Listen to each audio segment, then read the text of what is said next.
Hello बच्चों, हमने पिछले वीडियो में साथ में हमने देखा था बिहार के गांव की कहानी, जो रामपुर गांव की कहानी थी, और उसके साथ हम लोग देख रहे थे उत्पादन के साधन। तो 5 साधन थे: भूमि, श्रम, पूंजी व्यवस्था या संगठन, उद्यम या साहस। ये 5 साधन थे हमारे उत्पादन के। आज देखने वाले इन साधनों का महत्व क्या है, ठीक है। तो इसमें हर एक साधन का अपना ही महत्व है, कोई साधन किसी से कम नहीं है, और इन 5 साधनों में से किसी के बिना उत्पादन खड़ा नहीं किया जा सकता है, कोई व्यवसाय आप खड़ा नहीं कर सकते। ये मुश्किल है कहना कि कोई भी साधन अपने आप में परिपूर्ण है, ऐसा नहीं है। सभी संसाधन, जितने भी उत्पादन के साधन है, सभी एक दूसरे के पूरक साधन है, एक के बिना दूसरा क्या है, अधूरा है, ठीक है। जैसे भूमि के बारे में कहा जा सकता है कि भूमि जो है उत्पादन का निष्क्रिय साधन, वो सक्रिय रूप से भागीदार नहीं होता है, लेकिन भूमि के बिना आप कोई उत्पादन नहीं कर सकते हैं। जो भी आप उत्पादन करते हैं भूमि पर ही करते हैं। कोई भी अगर आप फैक्ट्री में लगाते हैं तो उसके लिए आपको भूमि की आवश्यकता होगी, या फिर किसी भी तरह की सेवाएं का उत्पादन आप कर रहे हैं तो उसके लिए भी आपको भूमि की आवश्यकता होगी। तो भूमि भी उत्पादन का एक महत्वपूर्ण साधन है, ठीक है। कुछ अर्थशास्त्रियों का कहना है कि भूमि ही आपका महत्वपूर्ण साधन है और बाकी साधन वैसे नहीं है, ऐसा कुछ नहीं है। सभी अर्थशास्त्रियों का अपना अपना मानना है। कुछ भूमि को महत्व देते हैं, कुछ श्रम को देते हैं, कुछ पूंजी को देते हैं, कुछ इसको देते हैं, व्यवस्था या संगठन को। कुछ अर्थशास्त्री उद्यम या साहस करते हैं। बात आते हैं श्रम के बारे में। तो श्रम जो है वो उत्पादन का सक्रिय साधन है, और सक्रिय रूप से आपका उत्पादन में भागीदार होता है, और श्रम के बिना किसी भी उत्पादन को नहीं किया जा सकता।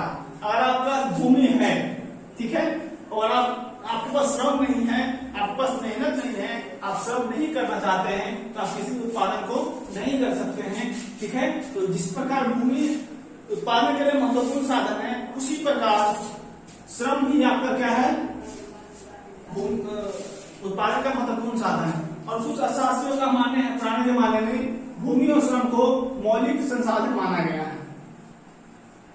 भूमि और श्रम को क्या माना गया है, उत्पादन का मौलिक साधन कहा गया है, ठीक है। बात आती है पूंजी पर, ठीक है। तो पूंजी भी उत्पादन का एक महत्वपूर्ण साधन है। इसके बिना भी हम कोई उत्पादन नहीं कर सकते हैं। जैसा कि हमने पहले भी देखा था कि कोई भी साधन जो है अपने आप में पूरक नहीं है, अपने आप में परिपूर्ण नहीं है। जितने भी साधन एक दूसरे का पूरक है, एक के बिना दूसरा अधूरा है। तो पूंजी के बिना भी ये क्या है, अधूरे हैं। अगर बस आपके पास भूमि भी है, ठीक है, आप मेहनत भी कर सकते हैं, लेकिन किसी भी उत्पादन को खड़ा करने के लिए आपको पूंजी की आवश्यकता होती है। पहले जमाने में तो आप बिना पूंजी के उत्पादन खड़ा कर सकते थे।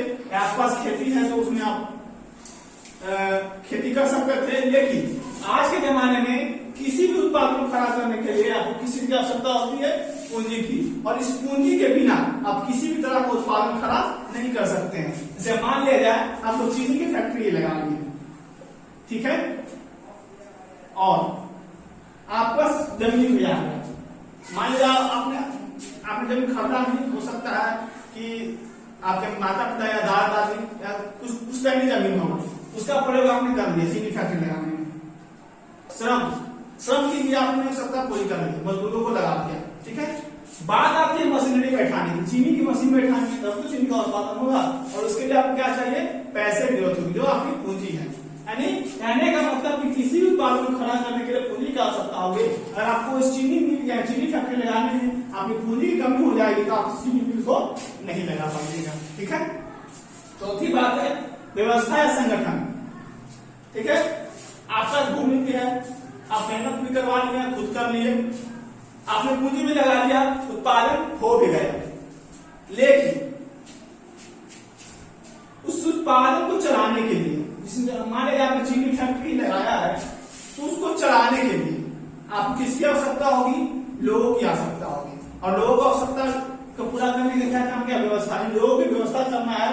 तो मान लिया जाए सभी लोग उसमें मजदूर होंगे नहीं, ठीक है।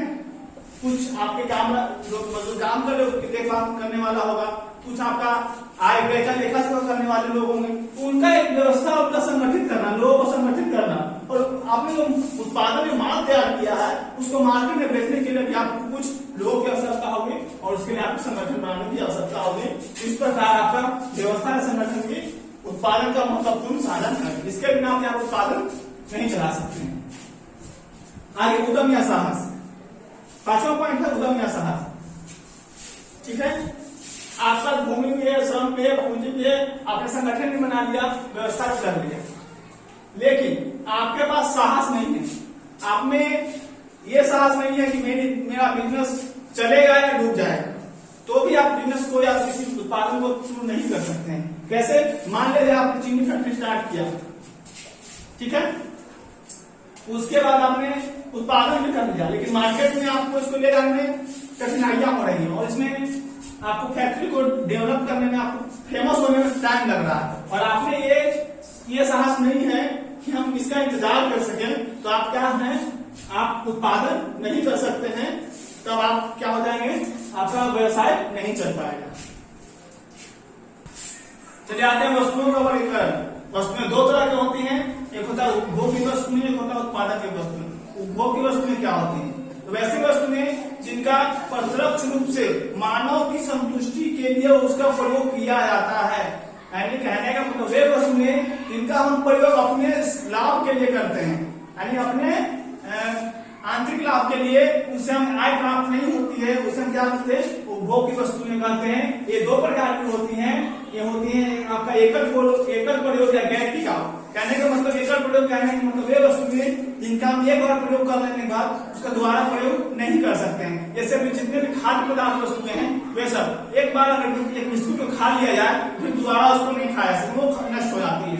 ठीक है, आप डेली जरूरतों की चीजें से खाना, मसाले वसाले जो होते हैं, तो वो सब। आगे रहते हैं टिकाऊ वस्तुएं, तो ऐसी वस्तुएं जिनका हम लंबे समय तक उपभोग करते हैं, जैसे साइकिल, मोटरसाइकिल, ट्रक, बस, ये सब क्या है, हमारे उपभोग के लिए है, बट क्या है, लंबे समय तक इसका प्रयोग हम करते रहते हैं। ठीक है, आगे बढ़ते हैं हम लोग। उत्पादक वस्तुएं, वे वस्तुएं जिनका उपयोग उत्पादन करने के लिए या आय प्राप्त करने के लिए किया जाता है, वो क्या कहलाती है, उत्पादक की वस्तुएं कहलाती है। और ये वस्तुएं भी दो प्रकार की होती है, जैसे देखिएगा, गैर टिकाऊ यानी एकल प्रयोग वस्तुएं, इसका प्रयोग सिर्फ एक बार ही किया जा सकता है, दोबारा उसका प्रयोग हम नहीं कर सकते हैं। और टिकाऊ वस्तुएं जिनका हम बार बार प्रयोग करते हैं, ठीक है, लंबे समय तक। देखिएगा, गैर टिकाऊ में कच्चा माल, कोई भी अगर उत्पादन करना है या कोई सामान बनाना है, उसके लिए कच्चे माल की आवश्यकता होती है, और एक बार जिस कच्चे माल का प्रयोग हो जाता है दोबारा उसका प्रयोग हम नहीं कर सकते। उसका कोयला भी आ जाएगा, इसी में कोयला का भी अगर प्रयोग करने का दोबारा उसका प्रयोग नहीं हो पाता है। खाद में, खेत में कोई खाद में डाल दिया गया है, उसका प्रयोग दोबारा नहीं किया जा सकता। टिकाऊ वस्तुओं में मशीन, उपकरण और बहुत सारी चीजें आती हैं। तो मशीन, जैसे एक बार मशीन बैठा देते हैं तो उसमें से हमेशा हम उत्पादन करते रहते हैं, कपड़े का उत्पादन या फिर अन्य वस्तुओं का उत्पादन हम करते रहते हैं। आते हैं हम लोग देखते हैं रामपुर गांव की कृषि, रामपुर गांव में कृषि कैसी है। तो रामपुर जो गांव है उसका मुख्य व्यवसाय कृषि, वहां के लगभग 75% लोग कृषि पर ही आश्रित हैं। ठीक है, इन कृषि में भी एक बात है कि यहाँ की सिंचाई व्यवस्था है वो कुछ ठीक ठाक नहीं है। नलकूप तो है यहाँ, पर यहाँ बिजली की व्यवस्था नहीं है। कुछ सालों से यहाँ बिजली ठीक ढंग से आपूर्ति नहीं हो पा रही, जिसके कारण लोगों को डीजल के द्वारा सिंचाई करना पड़ रहा है, जो काफी खर्चीला हो जा रहा है। ठीक है, और ये जो रामपुर गांव है ये पूर्णतः कृषि पर आधारित है और कृषि उपज पर निर्भर है। जब जिस साल कृषि अच्छी होती है उस साल इनका आय अच्छा हो जाता है, और जिस साल खेती अच्छी नहीं हो पाती है तो इनका आय कम हो जाता है। आय कृषि कम होने का कारण एक और है बाढ़, जो उत्तर बिहार में हर एक साल बाढ़ आता है, और यह उत्तर बिहार का ये गाँव मुजफ्फरपुर जिले का, इसीलिए बाढ़ आने का इनकी कृषि उपज कम हो जाती है। आगे बढ़ते हैं, रामपुर में ही आती है विस्तृत कृषि। विस्तृत कृषि क्या होता है? तो रामपुर गांव विस्तृत कृषि को अपनाए हैं। जब कृषि योग्य भूमि के क्षेत्रफल को बढ़ाकर कृषि उत्पादन में वृद्धि की जाती है, उसे विस्तृत कृषि कहती है। इसमें एक बात है जो रामपुर की भूमि है ऊपर, क्योंकि मैदानी इलाका जंगल जो है नहीं, जंगल को काटकर किसी भूमि का विस्तार किया जाए तो वहाँ जंगल है नहीं, मैदानी इलाका है, इसलिए भूमि का विस्तार वहाँ नहीं किया जा सकता है। ठीक है, ये रामपुर गांव वालों की बहुत बड़ी उनकी कमी कही है, या उनका बहुत बड़ा घाटा कही है। आगे बढ़ते हैं गहन कृषि। तो गहन कृषि क्या होता है, जब एक निश्चित भूमि पर ही कृषि उत्पादन को बढ़ाया जाए। कहने का मतलब है हमारे किसी 1 एकड़ भूमि है और इस 1 एकड़ भूमि में पहले 1 क्विंटल अनाज उपजता था, और अब क्या किया गया है, इस 1 ही एकड़ भूमि में इसकी उत्पादन क्षमता को बढ़ाकर इसको लगभग 1.5 क्विंटल के बराबर किया गया है। इस तरह की कृषि को क्या कहते हैं, गहन कृषि कहते हैं, यानी बहुत ठीक ढंग से और सुसज्जित ढंग से कृषि करना। ठीक है, अब आते हैं इसी गहन कृषि में 2 तरह की फसलें आती है, खरीफ फसल और रबी फसल। ठीक है, तो खरीफ फसल जो मानसून आने पर रोपी जाती है, जैसे धान हो गया, ज्वार हो गया, बाजरा हो गया, ये सब प्याज है, ये सब जो फसलें हैं ये खरीफ की फसलें हैं, ये जुलाई अगस्त में बोई जाती है और लगभग अक्टूबर नवंबर तक इन्हें काट ली जाती है। ठीक है, उसके बाद आती है रबी फसल। तो रबी फसल जाड़े के मौसम में नवंबर दिसंबर में इसकी बुआई होती है और आपका मार्च अप्रैल तक इसकी कटाई हो जाती है। तो इसमें गेहूं, चना, अरहर, जैसे कहने में गेहूं, दलहन में जितनी फसलें आती हैं सारे दाल की फसलें, और तिलहन में जितने भी तेल वाली फसलें, सरसों, तीसी, तिल, ये सब जो फसलें हैं इस टाइम बुआई होती है और उसे रबी फसल कहा जाता है। अब बात आती है बहुत फसल कार्यक्रम। और एक बात और, रामपुर वाले जो लोग हैं इस गहन कृषि का प्रयोग करते हैं और अपने आय वृद्धि करने का प्रयास कर रहे हैं। आगे बढ़ते हैं हम लोग बहुफसल कार्यक्रम। बहुफसल कार्यक्रम क्या होता है, देखिएगा, बहु का मतलब बहुत सारा, यानी 1 से अधिक, और फसल का मतलब फसल, और कार्यक्रम मतलब थोड़ा नियमितता से कार्यक्रम चलाया जा रहा है उसको बढ़ाने के लिए। जब भूमि के एक निश्चित टुकड़ों, मतलब कहने का मतलब है कि इसी एक निश्चित टुकड़ा भूमि में 1 से अधिक फसलें लगाई जा रही हैं, या 2 से भी अधिक फसलें रामपुर वाले लोग लगा रहे हैं, रामपुर गांव के लोग लगा रहे हैं, तो इस फसल का क्या कहते हैं, बहुफसल कार्यक्रम या फिर मल्टीपल क्रॉपिंग प्रोग्राम कहते हैं। ठीक है, और देखिएगा कि इस गांव में सर्वप्रथम सरकार ने 1962-64 में लगभग रामपुर गांव में एक नलकूप का निर्माण करवाया था। ठीक है, उस टाइम बिजली का आपूर्ति अच्छी होने के कारण लोगों ने इसकी देख करके अपना अपना निजी नलकूप लगवाया। कुछ सब तो ठीक चला, लेकिन बाद में क्या हुआ, यहाँ विद्युत आपूर्ति बाधित हो गई। बाधित तो नहीं हुआ, लेकिन बहुत विद्युत आपूर्ति बहुत खराब हो गई, समय पर बिजली नहीं रहती है, तो लोग के परेशानियां होने लगी और लोग क्या करने लगे, डीजल का प्रयोग करने लगे और सिंचाई करने लगे। ठीक है, तो जो काफी उनको महंगा पड़ने लगा।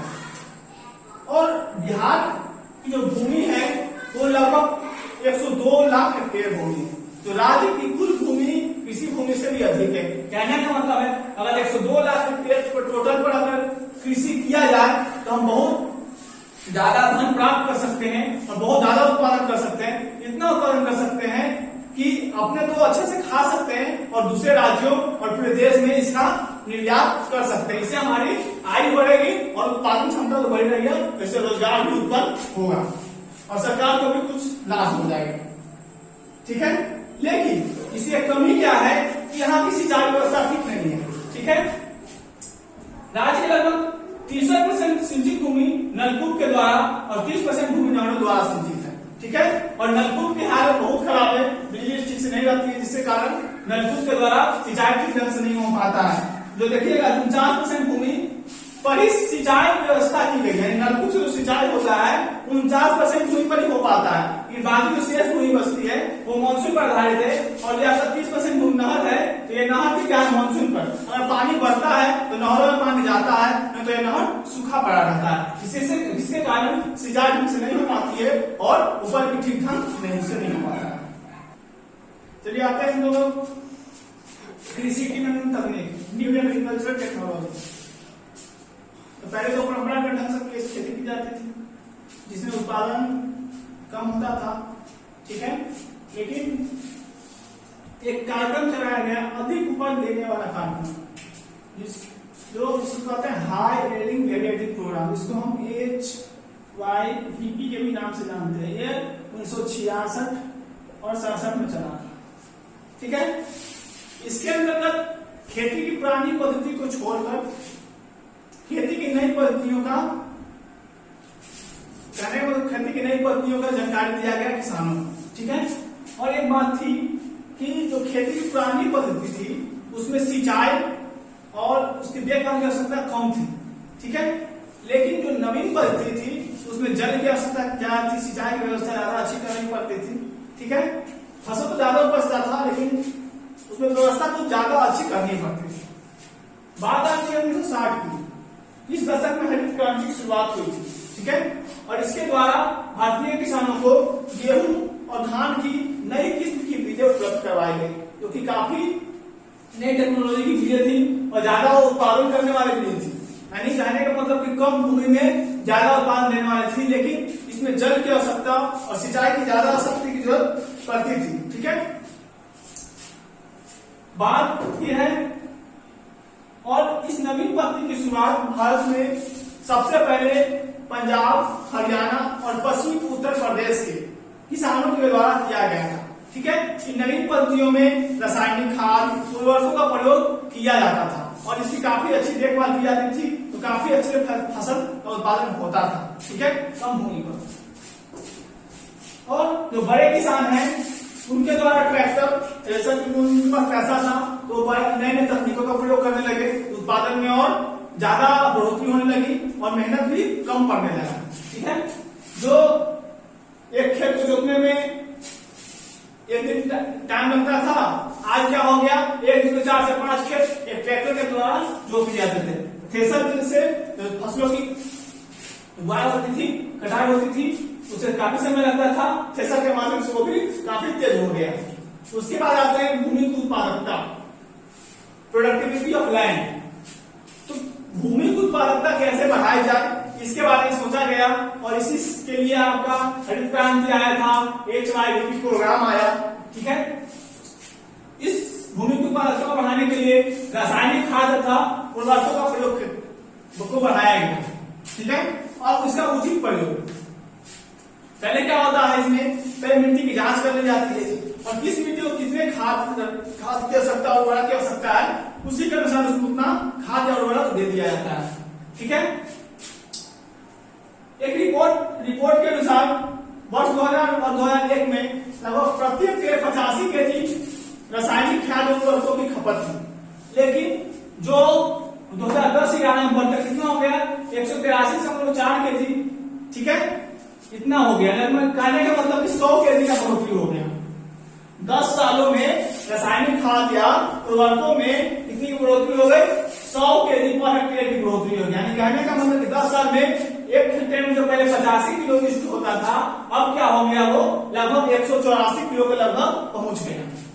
उसके बाद बिहार की बात करते हैं तो बिहार की स्थिति कुछ ठीक नहीं थी। पूरे देश में तो अच्छी थी पर बिहार की स्थिति कुछ अच्छी नहीं थी। यहाँ किसान ज्यादा पढ़े लिखे थे नहीं, उनको जानकारी नहीं थी, और दूसरी बात यहाँ मिट्टी जांच केंद्र भी नहीं खुला हुआ था कि किसान मिट्टी की जांच करवाए और उसके अनुसार खाद का प्रयोग करें, ठीक है।